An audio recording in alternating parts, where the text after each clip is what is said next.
Salut les amis, j'espère que vous allez bien, c'est votre beau vieux Sunejin qui l'a proposé, et oui, alors vous peut-être vous demandez pourquoi je fais ça, parce que, en fait, j'estime que, pour information, que nous avons donc soif de vengeance, non je plaisante, nous avons, en fait, ce qui se passe, c'est que, étant donné qu'il y a beaucoup d'événements qui se passent aujourd'hui, vous savez, avec les gilets jaunes, pas mal de matchs ont été donc annulés. Je devais vous proposer le match entre PSG et Montpellier pour pouvoir analyser le fait que, bien sûr, dans quelques jours, ils affronteront Belgrade. Il s'avère que je ne pourrai pas, puisque le match a été reporté, je crois, aux alentours de mi-janvier. Donc j'ai voulu vous proposer ça parce que vendredi soir, je suis allé au cinéma et j'ai regardé donc Les Animaux Fantastiques 2, Les Crimes de Grindelwald. Alors Grindelwald, pour ceux qui ne savent pas ce qu'il c'est le méchant qui a le dos tourné, hein, pour ceux qui se poseraient la question. Donc, alors je tiens à signaler qu'on va faire une grosse partie no spoil, voilà, pour que vous compreniez, etc., etc. Et donc, je tiens à signaler aussi que je n'ai pas vu le 1, donc c'est pas la peine de me hurler dessus. Ah, j'ai pas vu le 1, parce que je tiens à signaler que oui, je n'ai pas vu le 1. Voilà, je le dis, je n'ai aucun respect là-dessus, je vous pou, voilà, tout simplement. Donc, qu'est-ce que c'est que ce film? On va commencer déjà directement, on va pas commencer à faire du blabla en tout genre. On va comme... Oh, merde, pardon. Oui, je... Pardon, je me suis trompé. Vous avez rien vu, vous avez rien vu, vous avez rien vu. Donc, on va commencer donc par parler, bien sûr, du scénario. Alors, le scénario, c'est quoi? Qu'est-ce que c'est que le scénario? Bah, le scénario, c'est en fait... Ça se déroule en 1927. Je n'étais pas né. Donc, Gellert Grindelwald a donc été arrêté. Et donc, il réussit à s'enfuir et à s'échapper. Quelques mois après, on demande donc à Albus, le comité, on va dire, de magie, entre guillemets. Enfin, Gellert, il est là surtout pour vouloir, je vous donne entre mille, asservir et régner sur l'ensemble de la population non magique. Hashtag les humains. Albus Dumbledore, on lui demande d'y aller. Le comité magique lui dit, bah tu vas y aller, etc. Dumbledore ne veut pas. D'ailleurs, on le voit après, on expliquera plus dans la partie spoil. Et il se dit qu'il peut pas. Et il en demande donc à son ancien élève, Norbert Dragono, donc qui est le héros de l'épisode 1, de retrouver notamment le jeune Croyance Belboss, qui est justement recherche son identité, et notamment parce qu'il craint que, notamment, Croyance Belboss risque de tout simplement aller du côté de Gellert, parce que Gellert le cherche, car il semblerait que ce soit, entre guillemets, alors j'ai pas vu le nom, un certain Obscurus. Qu'est-ce que c'est? Mais voilà. Un Obscurus. Voilà. Et donc, à ce moment précis, nous avons donc...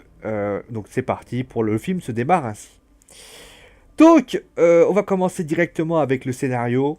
Alors, le scénario du film est pour moi à la fois... Alors, je vais commencer direct avec ça. Le scénario est pour moi une qualité et un défaut à la fois. Je m'explique. Le scénario du film, aujourd'hui, est donc un scénario, vous avez pu comprendre notamment que le gars veut revenir sur la magie. Ça, c'est la version simpliste. En fait, quand tu creuses dans les détails, tu te rends compte, vous allez voir dans la partie spoil, vous allez voir que c'est y aller. Hein. Tu te rends compte que c'est plus complexe que ça. Déjà, moi je pense que ce film n'est pas fait pour les enfants. Je le dis sans amertume. Je ne pense pas qu'un enfant... Alors, quand je dis enfant, c'est de 5 à 10 ans, 11 ans.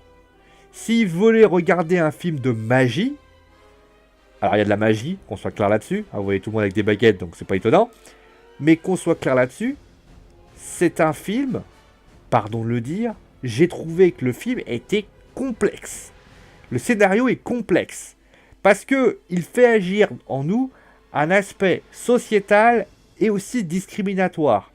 C'est-à-dire que tu vois notamment Gellert, qui est là le personnage, voilà, qui est un personnage qui est clairement contre les humains, mais qui ne le dit pas clairement. Et là, tu te rends compte que c'est un côté, voilà, sociétal, discriminatoire. C'est vraiment, voilà, c'est très politique. Et là, dans ta tête, tu te dis, est-ce qu'un enfant comprendra ces choses-là? Parce que lui, l'enfant, il veut quoi? Il veut de la magie. il veut des petites choses. Et je trouve que il n'y en a pas beaucoup. Il n'y en a pas beaucoup, je veux dire. Mais bon, alors, vous avez pas, on n'est pas obligé d'avoir un truc très bébé, on est d'accord là-dessus. Je veux dire, mais c'est pas une raison. Vous prenez Star Wars. Star Wars est un personnage est très particulier. Après, voilà, vous prenez par exemple DBS avec Zamatsu. Même si tu comprends, en fait, la complexité, vous allez comprendre à partir de toi, je ne sais pas trop de spoiler. Pour prendre le cas de Zamatsu par exemple, dans DBS. Zamatsu, même si il a des intérêts cachés, donc on comprend pourquoi il fait ça, mais là, ça touche nous, les personnes compréhensibles, les adultes. Mais un enfant, il comprend quoi? Lui, il est méchant. Sauf que là, Gellert, tu sais qu'il est méchant. Enfin, l'enfant qui le voit, bon, il a un visage très, voilà, il fait rien de mal. À part le début où il essaye de faire telle chose, il fait rien de mal. Il fait rien de mal en fait. Tout au long du film, il ne fait que suggérer. Et un enfant, il comprend pas ça. Et là, moi, j'ai peur que l'enfant soit inquiet. Voilà. En plus de ça, il y a un deuxième point, c'est aussi ceux qui veulent pas se prendre la tête. On est aujourd'hui dans une situation, je vais pas vous mentir, où la situation du pays est complexe, pour des raisons politiques. Est-ce que tu as envie d'avoir un film qui parle, pas forcément... Alors, je crois que politique, ça veut dire dans les idéaux, entre guillemets. Et moi, ça me gêne beaucoup. Voilà. Après, en elle-même, moi qui suis quelqu'un qui aime bien les films très profonds, alors sans trop être trop profond, on soit clair là-dessus, mon objectif, c'est pas que le film devienne un espèce de truc...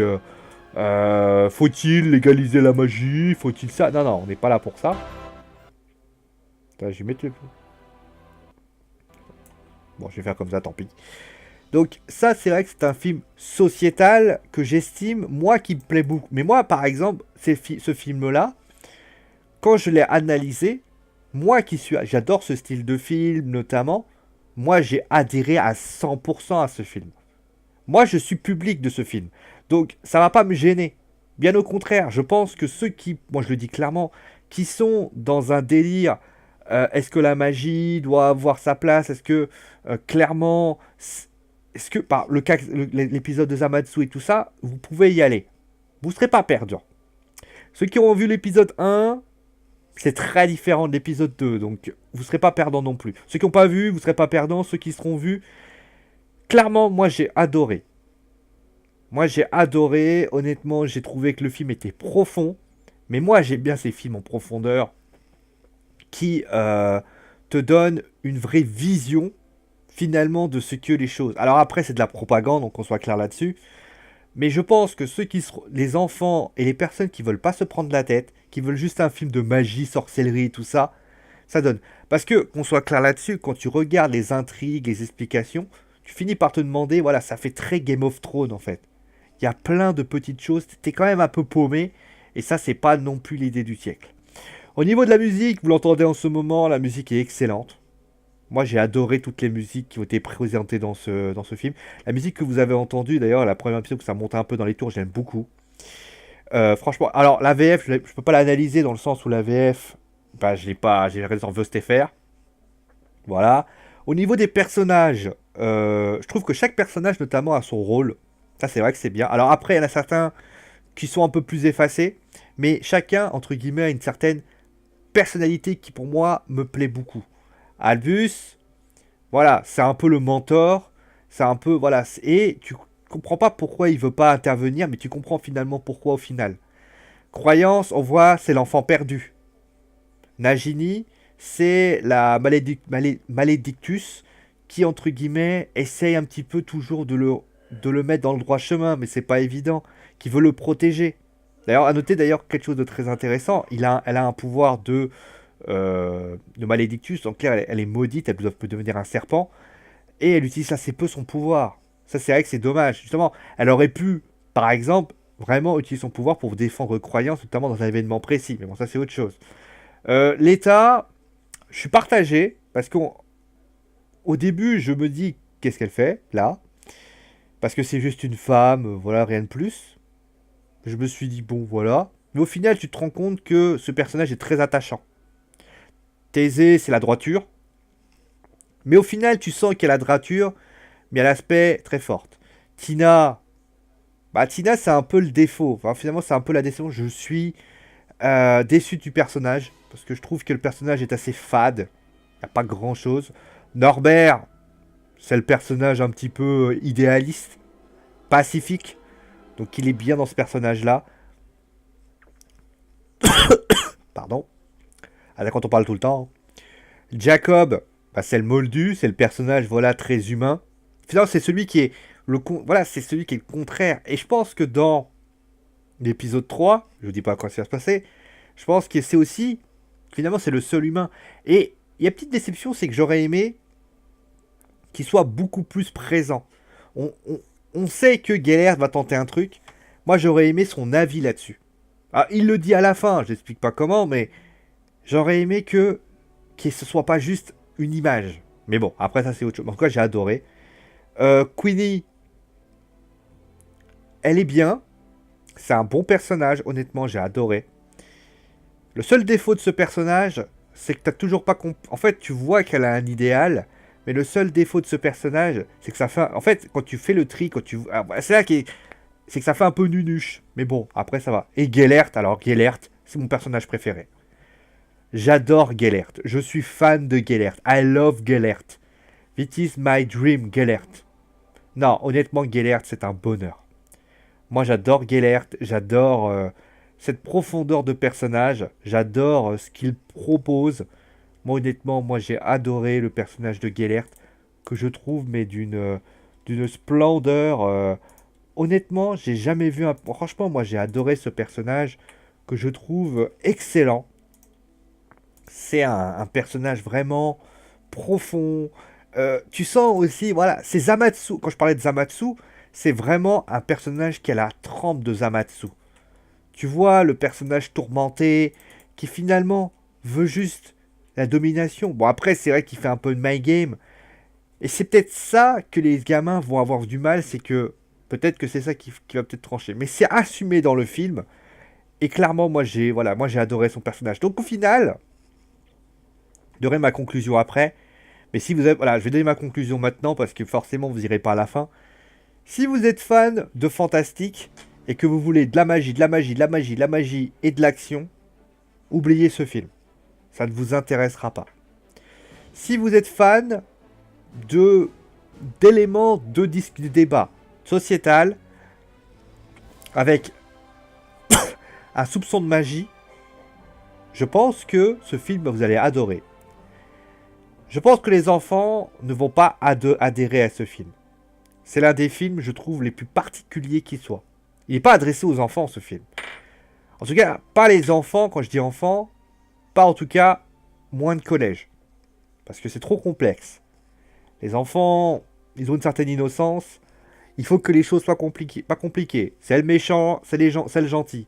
Et d'ailleurs, c'est assez étonnant, c'est que Norbert a un village vraiment très, très sensible. Et quand tu vois Gellert, c'est un personnage très dark. Mais au final, tu te demandes lequel est le genre. Est-ce qu'il n'y a pas un peu de gentillesse? Et donc, tu es tellement perdu que ça devient un peu compliqué. Après, c'est compliqué, complexe par rapport à ça. Allez, mais en tout cas, moi j'ai adoré ce film et j'ai trouvé que ce film était vraiment d'une profondeur assez forte. Comme je l'ai dit, si vous êtes fan de l'épisode 1, vous allez adorer l'épisode 2. Si vous êtes fan vraiment de sujet, et en fait, moi j'attends vraiment l'épisode 3 parce que j'espère vraiment que ça va t'épauler du petit bois. Bon, allez, on passe à la suite avec donc le résumé. Alors, je précise avant. Je précise, hein, bien évidemment, que si vous n'avez pas envie de faire spoiler, restez pas. Donc, allez, c'est parti. Donc, pour ce qui s'agit de la partie spoil, alors, comment ça se passe? Donc, on arrive donc en 1927. Donc, on a déjà. Finalement, c'est le moment où il y a le plus de. Où ça part un peu dans tous les sens. Hein, c'est assez étonnant. Vous avez donc Gellert qui se libère. Alors, on explique au début que il tout simplement il décide tout simplement de... tu te rends compte, en fait, qu'il réussit... En fait, on a enlevé sa langue, etc. Donc, tu sens quand même le côté barbare. Hein. Le mec, il est dangereux. Et au final, bah, tu te dis... Ok, d'accord. Donc, tu as un côté... Donc, ça vole un peu dans tous les sens. Et tu te dis, ah ouais, quand même, déjà, les mecs, ils décident d'y aller. Hein, quand même, ils mettent du petit bois. Et là, ben, il se passe qu'on se retrouve donc avec Norbert, qui donc a décidé tout savoir. J'ai pas parlé des animaux, j'en parlerai plus après. Les animaux que d'ailleurs j'ai bien aimé, hein, clairement. Il décide donc d'y aller parce qu'il veut tout simplement son titre de voyage. Mais on lui dit, si tu veux, ok, pas de problème. Mais je te préviens, il faut que tu deviennes... tu deviennes quoi déjà? Ah oui, il faut que tu deviennes un mec du ministère. Le mec il refuse. Ah mais évidemment il dit non, j'ai pas envie. Il se passe que donc à ce moment-là, euh, il se passe donc à ce moment-là que notre cher, alors attendez, j'essaie de suivre un peu. Il se passe que donc Albus, enfin on retrouve Jacob et Queenie, qui donc, on apprend notamment que Tina fréquente Aurora, mais ça je trouve ça tellement nul, ça sert à rien de faire ça. Il se passe que donc, Queenie l'a envoûtée parce qu'elle tient à se marier. Donc voilà. Et donc à ce moment-là, notre cher Queenie décide, voilà, et il va dire une phrase, mais il le dit pas. Il le dit pas parce qu'il a trop peur, parce que voilà, il se dit voilà. Mais elle comprend et elle dégage. Et là, le film, déjà, les 30 premières minutes, donc tu te dis, bon, c'est pour poser le décor. Et là, tu te dis, voilà, il faut une intrigue. Albus arrive. Albus dit à... Donc à ce moment-là, je l'ai expliqué. À Norbert, il faut que tu ramènes tout ça. On apprend donc à ce moment-là que Croyance travaille au cirque Arcanus, qui est un cirque, entre guillemets, avec une Nagani qui est une malédictus qui peut se transformer en serpent. Et notamment, on voit la proximité avec Nagini, qui est très Nagini. Alors, je sais pas si ça se dit Nagini ou Nagini, je sais pas en français. Euh, Donc voilà les choses, comment les choses se basent par rapport à ça. Donc, et là, on attend tranquillement que les choses avancent. Et là, tu te dis, bon, ok, tu vois l'arrivée de Youssouf, tu vois pas trop c'est quoi le personnage. Et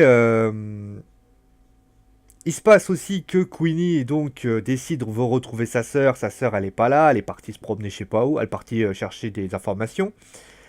Et là, bah, Grindelwald, eh bien, commence à utiliser son... Là, tu te dis, bon, ok, elle a fait ça, elle a fait ça. Et là, Grindelwald tombe sur Queenie, et lui, un petit peu, lui fait comprendre que, voilà, elle veut permettre aux sorciers de pouvoir vivre tranquillement. Elle n'a pas pris sa décision, mais tu vois déjà que le côté mind game, notamment quand il avance, le mec, si t'as peur, chut, mais non, elle fait pas. Elle fait pas, et donc, voilà un petit peu. Et donc, à ce moment-là, aussi, donc, la Irma Dugard donc, est tuée par Grinsom. Grinsom qui finalement fait partie de Grindelwald aussi. Voilà, donc voilà un petit peu la réalité. Donc après, ça se trouve à Poudlard, où donc on a Traverse qui réclame à ce que ça passe ainsi. Et il dit, voilà, bah, puisque tu veux pas y aller, eh bien, il est tout simplement, il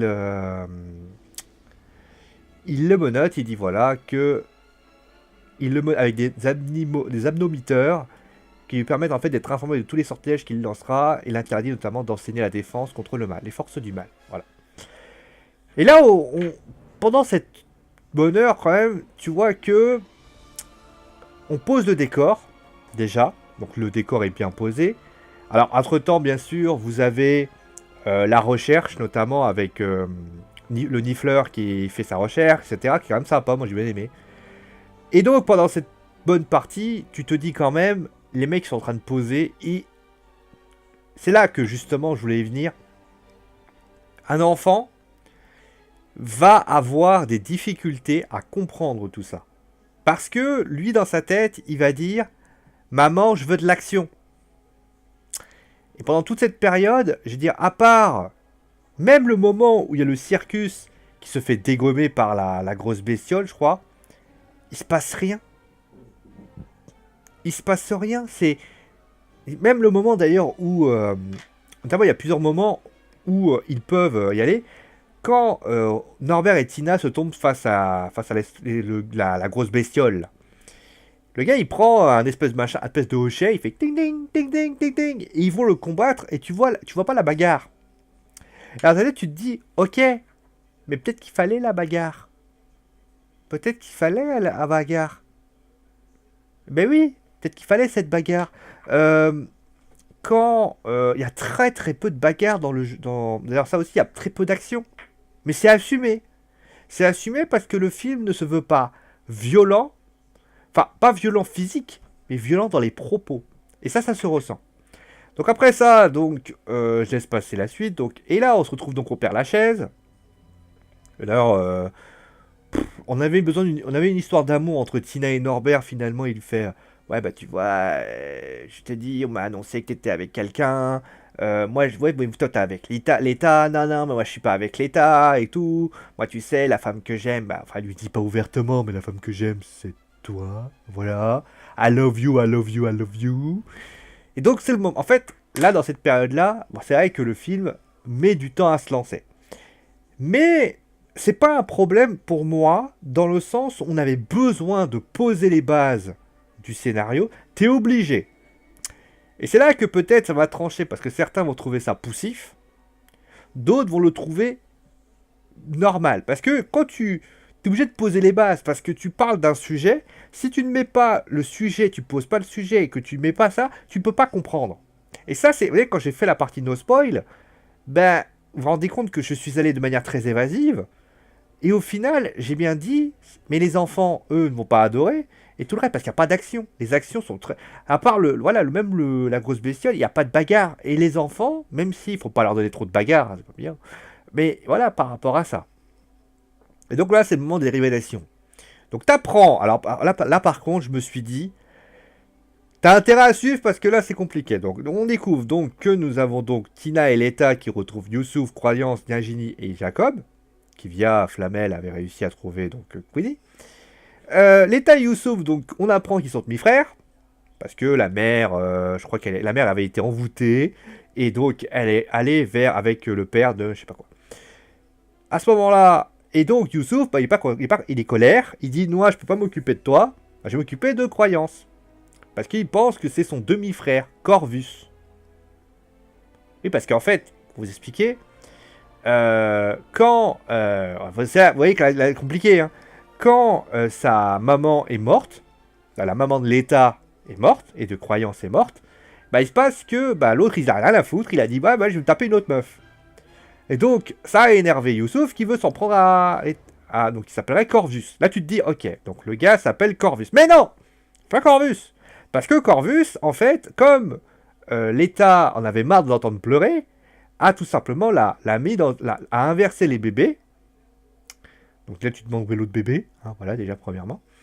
Et donc a inversé les bébés. Donc tu comprends que donc Corvus est mort. N'importe quoi. Corvus est mort. Et donc Croyance qui est ici est en fait le bébé qui a été échangé. Donc, tu sais toujours pas qui est Croyance. Hein, voilà. Donc, et donc voilà un petit peu ce que c'est. Et tu comprends donc que le voile que tu voyais dans cette peur. Parce qu'en fait à un moment donné quand elle est petite, elle fait ses baguettes. Donc tu as les épouvantails pour Norbert, et pour l'État, tu as là le petit voile qui apparaît. C'est compliqué. Et à ce moment-là, donc, ils ont une révélation, c'est qu'il va y avoir une réunion qui a lieu au cimetière du Père Lachaise. Jacob, donc, retrouve Queenie. Elle dit, voilà... Alors, il essaie un peu de lui dissuader, de dire, ah, fais attention, c'est dangereux, machin. Non, voilà, et ataiser les horreurs qui arrivent. Donc voilà un petit peu le décor. Donc là, on a Gellert qui arrive, qui fait son discours, qui explique que voilà, qu'il faut combattre la haine, la arrogance des Moldus, pour le bien de tous. Lui, il veut juste une chose, c'est que les sorciers soient libres, heureux et connaissent l'amour. Et le truc, comment dire, le truc, c'est que, d'ailleurs, on le voit, vous ne le tuez pas, vous ne le tuez pas. Et l'événement qui va précipiter finalement, c'est qu'en fait, une des sorcières se fait tuer par un aurore présent. Et il dit voilà, faites transmettre le message, il faut un cercle, etc. Alors, à ce moment-là, c'est le fameux choix. Soit tu viens, soit tu meurs. C'est une manière un peu bizarre de voir les choses. Mais bon, toutes les personnes qui refusent, etc. Donc voilà, et il se passe que donc les personnages principaux sont pas morts, hein, c'est logique. Et là, c'est l'heure du choix, et tu te rends compte donc que Queenie décide de rejoindre Gellert. Et donc, du côté donc de Croyance, bah, il décide de rejoindre. Alors, on voit clairement les deux qui perdent d'un être cher. Enfin, pas pour Nagini, parce que Nagini, bien sûr, a pas pu se retrouver, mais... Donc voilà. Et l'État, donc, qui se sacrifie pour permettre notamment à ça. Donc, elle meurt tout simplement, parce qu'elle elle se fait consumer par notre cher Grindelwald. Et donc, à ce moment-là, tu te dis, ok, d'accord, on en est là. Et au final, bah, tu te vois donc Norbert. Alors, vous avez vu, il y avait une petite fiole qui traînait tout au long de. Enfin, tu te demandais à quoi elle servait. Tu pensais que c'était un pendentif. Au final, le nifleur de Norbert a donc pris cette fiole. Et a donc. Tu comprends, c'est un pack de sang. Et que ça l'empêche de lui faire du mal. En clair, c'est un moyen, c'est tu me tues, je te tue. Donc, en lui donnant, Dumbledore pourrait peut-être essayer de le détruire. Mais entre-temps, t'apprends donc, parce que c'est la dernière révélation, t'apprends que Grindelwald, eh bien, donc, a avoué à Croyance que c'est, en fait, le frère, il le dit pas, hein, le frère d'Aurelius Dumbledore. Il y a un du phénix qui apparaît, parce que c'est le symbole du phénix, et donc il détruit tout ça. Donc là, tu te dis, voilà. Voilà un petit peu, parce que d'ailleurs, le plan, en fait, de Gellert, eh ben, il marche. Il marche, le plan de Gellert, parce que Gellert voulait Croyance, pourquoi? Enfin, voulait Aurelius, pourquoi? Pour dégommer Albus. Et là, il a la possibilité, il a une arme de destruction massive. En plus, il détruira pas son frère, enfin, je ne pas donner. Donc voilà un petit peu le scénario. Donc, vous avez compris, vous avez vu? Le scénario est complexe. Vous avez vu qu'à un moment donné, je vous ai expliqué le scénario, je vous ai expliqué ça. Clairement, moi, à un moment donné, fallait pas manger tes popcorn au moment où il était en train de t'expliquer les trucs. Alors certes, c'est très bien mis en scène, ça, y a pas de problème là-dessus. C'est bien expliqué que, en plus, je parlais des enfants, le fait qu'on ait échangé deux bébés parce que l'enfant pleurait, vous imaginez la tête de l'enfant dans le cinoche? Ça fait pas trop. Donc voilà un petit peu ce qu'on avait à dire. Voilà, le film, je pense qu'il a fait, c'est un parti pris. Le film a décidé tout simplement de faire ça. Moi, de mon point de vue, je pense que c'est plutôt une bonne idée. Je pense même que c'est une excellente idée. C'est un garçon, honnêtement, tous les personnages sont bien. Peut-être certains sont un peu plus mis en retrait, mais c'est pas un problème.